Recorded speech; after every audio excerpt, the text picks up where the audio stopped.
नमस्कार, मैं ब्रिजेश साहू। आज हम बात करेंगे जीएसटी के बारे में। जीएसटी क्या होता है? जीएसटी लागू होने के 4 साल बाद भी लोगों के मनों में जीएसटी को लेकर के कई सारी भ्रांतियां हैं, कई सारी खामियां हैं।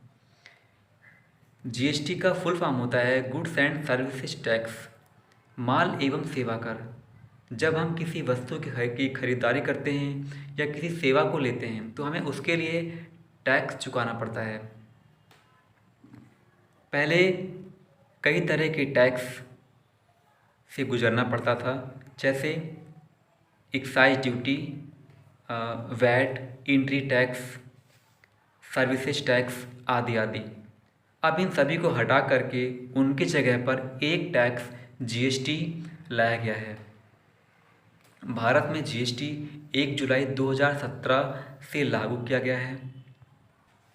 अब हम बात करते हैं पहले के टैक्स में क्या खामियां थीं। आपको बता दें, जुलाई 2017 के पहले देश और राज्यों में जो टैक्स सिस्टम लागू था उसमें कारोबारियों को कई तरह की दिक्कतों का सामना करना पड़ता था। उदाहरण के लिए, जैसे एक ही माल फैक्ट्री से निकलता था तो सबसे पहले उस पर उत्पाद शुल्क एक्साइज ड्यूटी टैक्स लगता था। कई सामानों पर अतिरिक्त उत्पाद शुल्क एडिशनल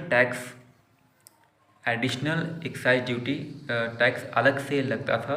और वही माल अगर एक राज्य से दूसरे राज्य में जाता था तो उस पर एंट्री टैक्स अलग से लगता था। अच्छा, अब क्या है, माल को बेचते समय सेल्स टैक्स या वैट अलग से चुकाना पड़ता था और कई मामलों में परचेज टैक्स भी लगता था। अगर कोई सामान विलासिता या लग्जरी की श्रेणी में आता है तो लग्जरी टैक्स अलग से चुकाना पड़ता था। वह सामान अगर किसी होटल या रेस्टोरेंट आदि में उपलब्ध कराया जा रहा है तो सर्विस टैक्स अलग से पड़ता है। इस प्रकार हम देखते हैं कि फैक्ट्री से लेकर कंज्यूमर के हाथों में पहुंचने तक किसी सामान या सेवा को किस तरह कई तरह की ड्यूटीज़ या टैक्सेस से गुजरना पड़ता था। जीएसटी लागू करके कारोबारियों को टैक्सेस के इस मकड़जाल से बचाने की एक कोशिश की जा रही है, जो कि सरकार ने किया है। और मुझे लगता है कि आप लोगों को काफ़ी समझ में आ गया होगा जीएसटी के बारे में। एक छोटा सा प्रयास मैंने किया है, तो आपको कैसा लगा आप बताइएगा।